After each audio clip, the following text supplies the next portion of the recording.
Il y a 3000 ans, à Ninive, quelqu'un grava dans l'argile des histoires que nous n'aurions jamais dû lire. Des récits qui parlent de catastrophes universelles, de cieux déchirés par le feu, de chiffres trop précis pour appartenir à cette époque.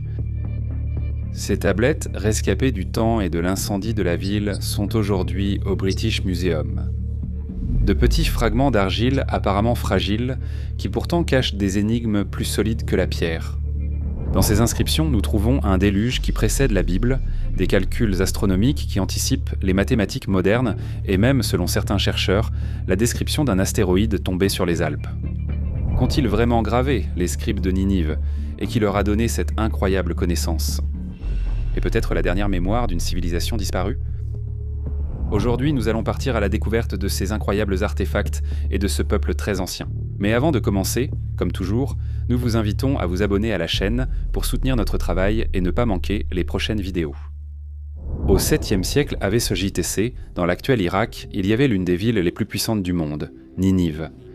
Les chroniques anciennes racontent que ces murailles étaient si imposantes qu'elles mesuraient plus de 12 km de périmètre avec 15 portes fortifiées.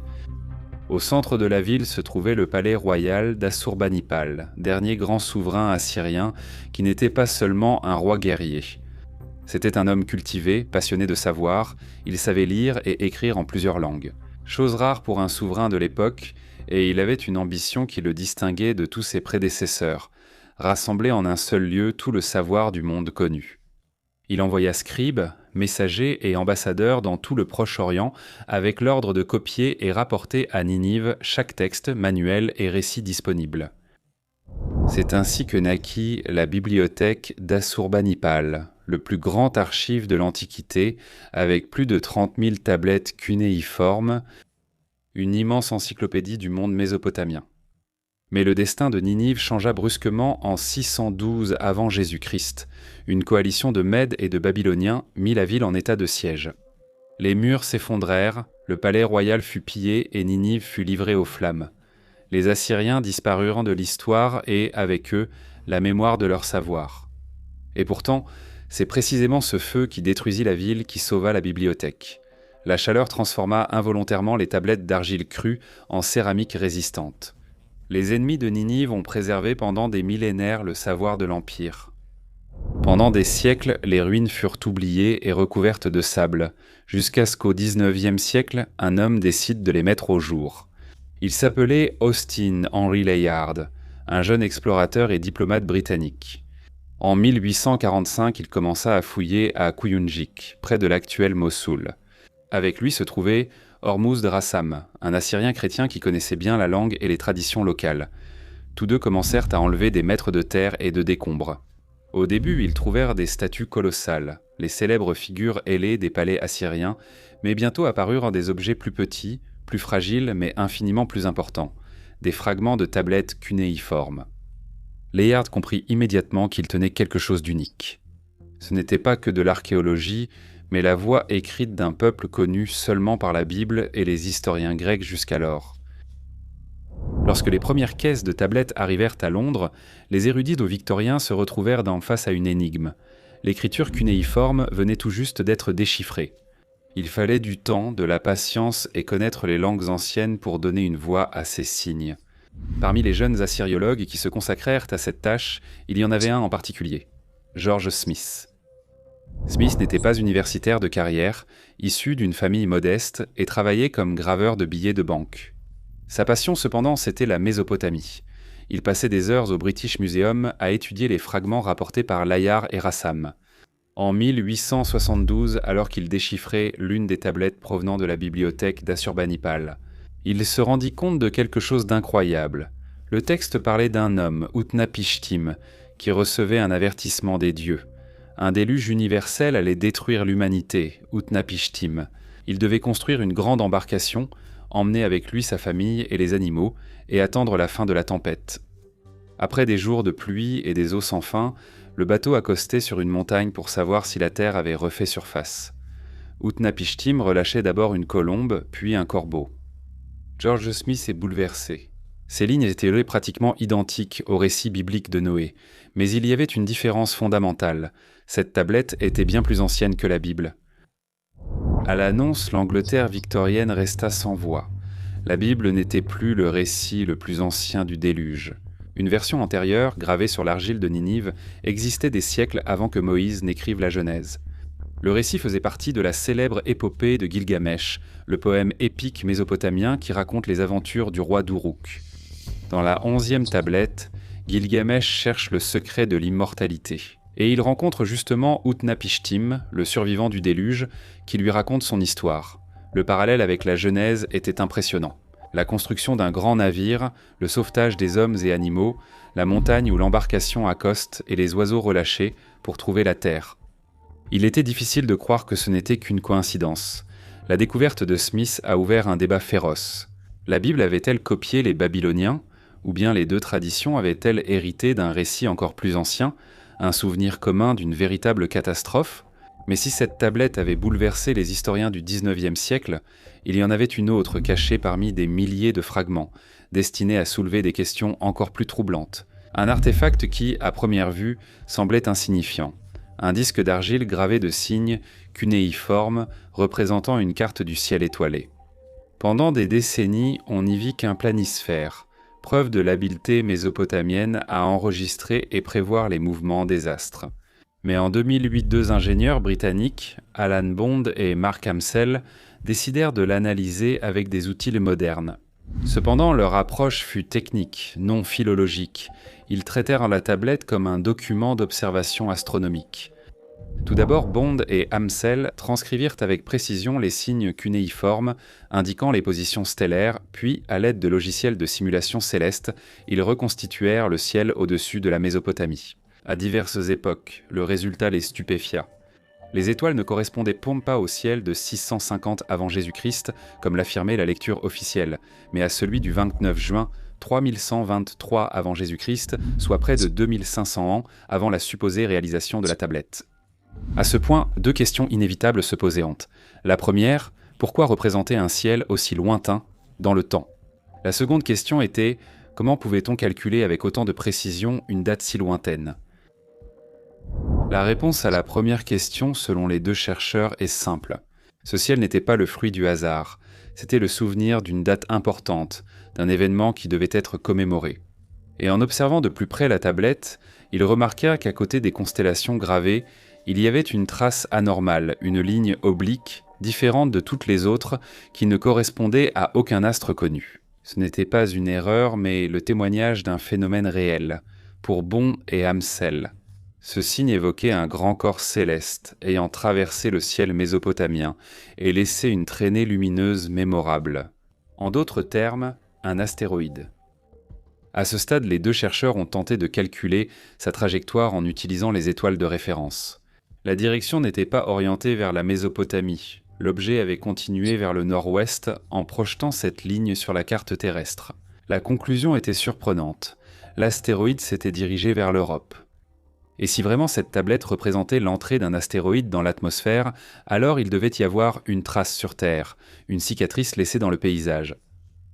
En suivant les marques, Bond et Amsel atteignirent un point précis sur la carte, les Alpes autrichiennes, au cœur du Tyrol. Et là, effectivement, il y avait quelque chose. À Köfels, dans l'Ötztal, se trouve l'un des plus grands glissements de terrain d'Europe. Une masse rocheuse de 5 km² a glissé vers la vallée lors d'un événement catastrophique unique. Ce n'est pas un effondrement lent, ni plusieurs glissements de terrain successifs. Il s'agit d'un unique et immense glissement de terrain survenu il y a environ 9800 ans, d'après les datations géologiques. Les chercheurs ont toujours débattu de l'origine de ce glissement de terrain. Il n'y a pas de cratère d'impact, pas de bord circulaire typique, aucun reste de météorite. Les géologues parlent d'un énorme glissement de terrain, mais cela reste un glissement de terrain. Des anomalies persistent. Les roches de Köfels montrent des fractures profondes et des surfaces semblant avoir subi des températures très élevées, comme partiellement fondues. En un instant, certaines couches présentent des traces de glissement sous très haute pression, difficiles à expliquer par un simple glissement de terrain gravitationnel. On dirait qu'une force énorme a frappé la montagne d'un coup, libérant plus d'énergie que les processus géologiques habituels. Et c'est justement à partir de ces anomalies que l'hypothèse de Bond et Amsel entre en jeu. Selon les deux ingénieurs, l'astéroïde décrit sur la tablette n'a pas frappé la Terre avec un impact direct, comme cela se produit habituellement lorsqu'une météorite crée un cratère, mais avec un angle très faible. Rasant. Une telle entrée peut provoquer des effets dévastateurs. Le corps céleste se désintègre dans l'atmosphère, libérant une énergie équivalente à des centaines de bombes atomiques. L'explosion génère une onde de choc immense qui s'abat sur le sol, comprimant et fracturant des montagnes entières. Dans un tel scénario, il ne reste pas un cratère circulaire, mais un effondrement diffus, un éboulement colossal, une cicatrice irrégulière qui déforme le paysage. Et c'est exactement ce qui s'est passé à Keufels, selon Bon et Hemsel, pas un simple glissement de terrain naturel, mais la conséquence directe de l'explosion aérienne d'un astéroïde. Cependant, un point reste incontournable. La géologie date le glissement de terrain de Keufels à environ 9800 ans, au début de l'Holocène, après la dernière glaciation. Bon et Hemsel, en lisant la tablette, situent l'événement en 3123 avant Jésus-Christ, soit plus de 4000 ans après. Nous avons donc deux chronologies différentes. Selon la science officielle, le glissement de terrain du Tyrol est bien antérieur à l'époque assyrienne. Il n'existait pas encore de tablette cunéiforme, mais pour Bon et Hemsel, c'est bien l'événement décrit par la tablette. Un astéroïde a frôlé l'atmosphère, explosé, provoquant l'effondrement de toute la montagne. À ce stade, soit la géologie a surestimé l'âge du glissement de terrain, soit la tablette ne décrit pas l'événement de Keufels. Mais peut-être que le vrai problème n'est même pas la datation. Peut-être que nous abordons simplement la question sous le mauvais angle. Mais avant d'en arriver là, nous devons parler de l'hypothèse de Joachim Seifer et Frank Lemke. Deux chercheurs qui, en 2014, ont relu cette tablette d'une manière complètement différente. Selon deux chercheurs, les gravures présentes sur la tablette ne représentent pas simplement des constellations, mais une séquence d'images. Tel un storyboard décrivant le développement d'un phénomène astronomique réel, on analyse ces signes comme des phases d'un événement, les comparant au ciel reconstitué par des logiciels astronomiques. Seifer et Lemke ont identifié une correspondance précise, le 22 juin 2193 avant Jésus-Christ. Ce jour-là, affirme-t-il, un fragment du courant cométaire des Taurides serait entré dans l'atmosphère terrestre, se désintégrant au-dessus du Moyen-Orient et laissant des conséquences visibles sur le climat, et peut-être sur l'histoire des civilisations de la région. À ce stade, nous avons deux datations différentes. Bon et Hemsel parlent de 3123 avant JC, alors que Joachim Seifer et Frank Lemke avancent 2193 avant Jésus-Christ. Il est facile de se perdre parmi des chiffres aussi éloignés et des hypothèses aussi différentes, mais comme nous l'avons dit plus tôt, peut-être faisons-nous erreur. Point de vue, car la véritable question que nous devrions nous poser n'est pas quand cela s'est produit, mais plutôt ce qui s'est produit. La précision de la datation peut en effet toujours être incertaine, mais l'origine du phénomène, indiquée par Seifer et Lemke, nous offre un indice des plus précieux. Le courant cométaire des Taurides. Un phénomène que nous connaissons bien, car la Terre le rencontre encore aujourd'hui 2 fois par an, en été et en automne. À nos yeux, cela apparaît comme une pluie de météores spectaculaires, mais cachés parmi ces traînées lumineuses se dissimulent donc des corps bien plus grands, des fragments capables non seulement d'illuminer les cieux, mais aussi de dévaster des continents entiers. Mais alors une question inévitable se pose. Pourquoi les chercheurs modernes n'arrivent-ils pas à se mettre d'accord ? Pourquoi avons-nous des dates différentes, des interprétations contradictoires et des chronologies incompatibles ? Peut-être parce que ce que nous lisons sur les tablettes n'est pas le récit direct d'un peuple qui observait le ciel, mais la copie d'un savoir plus ancien, transmis et déformé au fil des siècles. Un savoir qui, avec le temps, a perdu son langage scientifique et n'a subsisté que comme mythe, rite ou superstition. Pour confirmer cette vision, un autre document extraordinaire vient à notre rencontre, la liste des rois sumériens. Un texte qui distingue clairement un avant et un après. Le déluge qui régna pendant des milliers d'années, des figures presque immortelles, des règnes de durée normale dirigés par des hommes comme nous. C'est une rupture nette qui semble raconter non pas le début de la civilisation, mais la fin d'un monde plus ancien. Et c'est précisément ici que s'ouvre la question cruciale. La tablette K8538 conserve-t-elle la mémoire d'une catastrophe cosmique ? Que nous disent les autres tablettes de la bibliothèque d'Assurbanipal ? Parmi les artefacts les plus surprenants, il y a les mulapins. À première vue, elles apparaissent comme de simples listes. Constellations, règles pour déterminer les solstices et les équinoxes, calculs sur la durée des jours et des nuits, Mais en réalité, ce sont de véritables manuels d'astronomie. Fait étonnant, les tablettes mule-lapin trouvées à Ninive n'y ont pourtant pas été écrites. Ce sont pour la première fois des copies assyriennes de textes bien plus anciens, rédigés des siècles ou millénaires plus tôt en contexte babylonien ou sumérien. Les chercheurs s'accordent à dire qu'au 7e siècle avant JC, les scribes n'ont pas inventé ces notions, mais les ont transcrites à partir de traditions antérieures. Et cela ne vaut pas seulement pour les mulapines. Même la série Enuma Anu Enlil, qui combine des observations astronomiques et des présages, montre la même dynamique.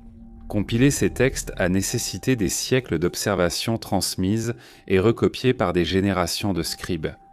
Chaque éclipse, chaque conjonction, chaque anomalie céleste était notée avec rigueur, mais ensuite investie de significations religieuses. Un roi serait tombé, une famine serait arrivée. Signe sans doute que le noyau initial, les données et calculs, n'étaient plus compris et étaient donc réinterprétés de façon divinatoire. Le cas le plus surprenant concerne les tablettes qui enregistrent les mouvements de la planète Jupiter. En 2016, une étude de l'université Humboldt de Berlin a montré que des scribes mésopotamiens utilisaient une méthode mathématique très avancée, la méthode trapézoïdale, pour calculer le déplacement de la planète. Ce système n'apparaît en Europe qu'au XIVe siècle chez les mathématiciens d'Oxford et de Paris, alors qu'il était déjà gravé sur argile plus de 2000 ans avant.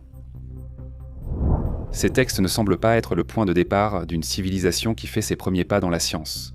Au contraire, ils donnent l'impression d'être le point d'aboutissement d'un savoir déjà constitué, hérité et recopié, mais qui n'est plus entièrement compris. Comme si les Assyriens avaient reçu en dépôt les vestiges d'une tradition scientifique bien plus ancienne, désormais réduite à des fragments. Lorsque nous rassemblons tous ces indices, les tablettes de Ninive cessent d'être de simples vestiges archéologiques. Elles deviennent des fenêtres sur un passé bien plus complexe que ce que les livres d'histoire nous racontent. Et si la liste des rois sumériens, les mythes du déluge, les tablettes astronomiques, les présages des Enuma, Anu et Enlil n'étaient rien d'autre que le récit de cette transmission. Non le début d'une civilisation, mais le souvenir altéré de sa fin. D'ailleurs, la Terre nous offre des indices qu'ont le sens concret. Il y a environ 12 800 ans, la planète a subi un brusque refroidissement soudain. Selon certains chercheurs, le Dryas récent aurait été causé par la désintégration dans l'atmosphère de fragments de comètes. Et ici, la connexion avec tout ce que nous avons vu devient surprenante. De nombreux chercheurs pensent en effet que ces fragments appartenaient précisément au même courant cométaire d'où proviennent les taurides, que la Terre traverse encore aujourd'hui 2 fois par an.